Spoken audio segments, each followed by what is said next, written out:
Hey, hello guys. So, welcome back to another video. Today I thought it'd be fun to look at single kickboards versus double kickboards. Look at the differences between the two, why one might be better for you based on what kind of tricks you like to do.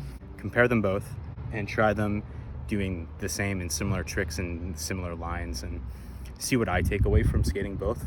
I haven't skated a single kick in a while, so I brought my Ronnie Mullen Bear reissue board and I'm going to try it against my MLM Epitaph board. My MLM board is a double kick and the Ronnie Mullen's a single kick, so I'm going to try them both out, see how they feel, and basically just talk about my experience with each. And hopefully this helps you if you're trying to decide what kind of board you want to get.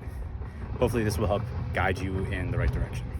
So one of the first things I would like to try is stationary tricks.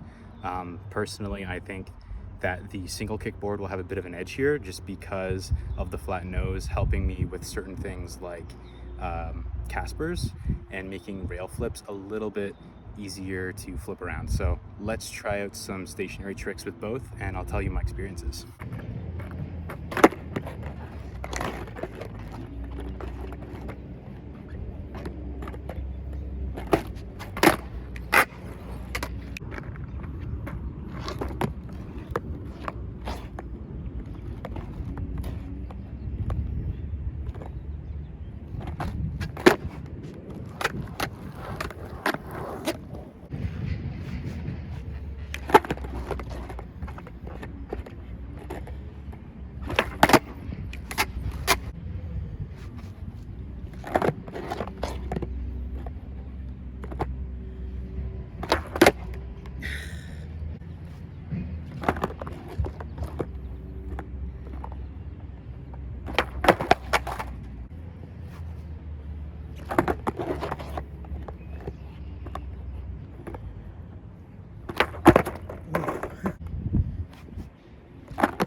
So yeah, it's essentially what I thought it was going to be.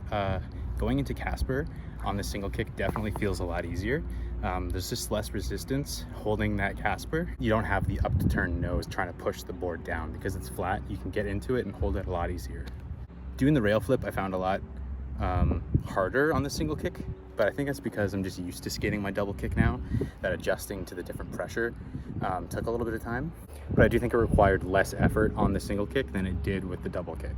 So realistically one's not really easier than the other one. It just takes a bit to get used to how much pressure you're putting down to spin it around, but either way, it's pretty simple to pull off on either board.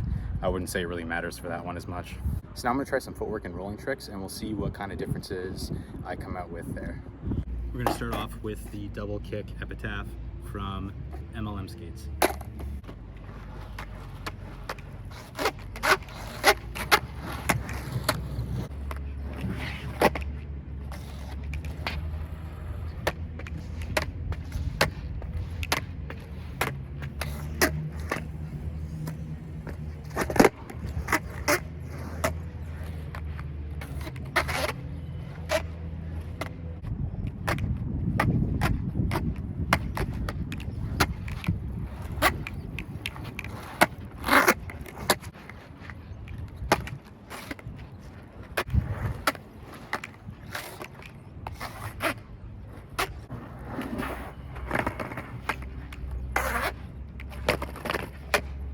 Okay, now we're going to try out the Ronnie Mullen Bear reissue board by World Industries.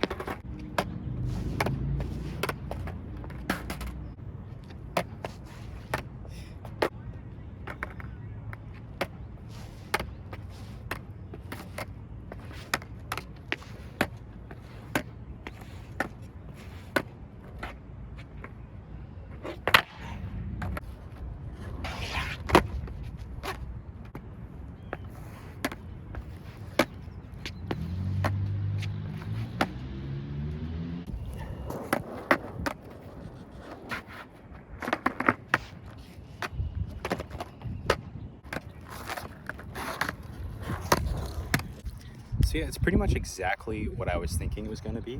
The single kick board, it is just as possible to do any sort of footwork on it. Really isn't that much of a learning curve to go from the double kick. All of these tricks do feel easier to me on the double kick because I've been skating it so much lately. The single kick I haven't given a whole lot of time to, but it didn't really take me that long to like get used to the shape and start landing things as frequently as I was on my double kick. So it does basically just come down to whatever your preference is. There are pro freestyle skateboarders out there that can ride either board just as well. I mean, there's some freestyle skateboarders out there that like to skate street popsicle boards instead of freestyle boards. You really can do it on whatever board you want to. Me personally, I think I prefer the double kick just because I feel like I'm in the board a bit more. I feel like with both kicks being turned up, I feel like I'm locked into my board a little bit more. I feel more stable and I feel like I'm not gonna slip off of it. With a single kick, it did kind of feel like I was falling off of it, especially when trying to do things like switchblades. Standing on that little tiny nose and spinning it around didn't feel as stable to me, but I do think that is something that with a bit of time I could get better at and find it just as comfortable as my double kick. I think personally, just right now, I prefer skating a double kick, but I'm probably gonna honestly flip back and forth between these two all the time. So if you don't really know what I mean by double kick or single kick, you can kind of see it here. So this is the nose of the Rodney Mullen board. It's flat.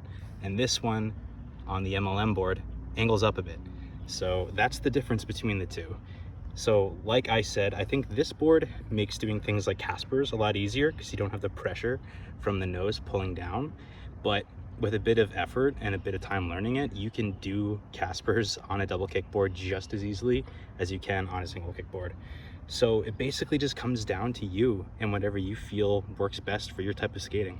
But at the end of the day, skateboarding is all about experimenting. I have so much gear, different trucks, wheels, board shapes that I experiment with all the time. And I find it a lot of fun just testing out different setups, testing out different completes, and seeing what can help me do the tricks that I want to do personally the best. That's just a part of skateboarding, is just figuring out what you like to do, what works best for you, and connecting with that. So that's gonna be it for me for today.